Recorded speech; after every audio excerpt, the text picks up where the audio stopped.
Ieskatoties pagātnē, redzam, ka daudz drosmīgi cilvēki cīnījās par tiesībām balsot, un daudzi maksāja augstu cenu par šo brīvību. Tāpēc mums ir pienākums un atbildība šīs brīvības nešanā, doties uz vēlēšanām un paust savu balsi, kā arī respektēt un cienīt citu cilvēku viedokļus, pat ja tie atšķiras no mūsējiem. Mani sauc Mārtiņš Ate un esmu deputāta kandidāts no Tauta Zeme valstiskums saraksta numur 13 Eiropas parlamenta vēlēšanās. Balsot ir mūsu demokrātijas stūrakmens. Tas ir brīdis, kad mēs kā sabiedrība paustam savu viedokli un lemtu par nākotni.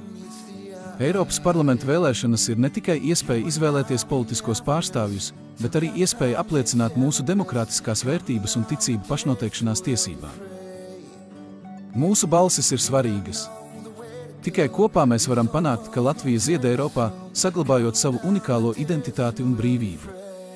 Balso par Tauta Zeme valstiskums, sarakstu numur 13. Uzziniet vairāk par mani, martinsate.com.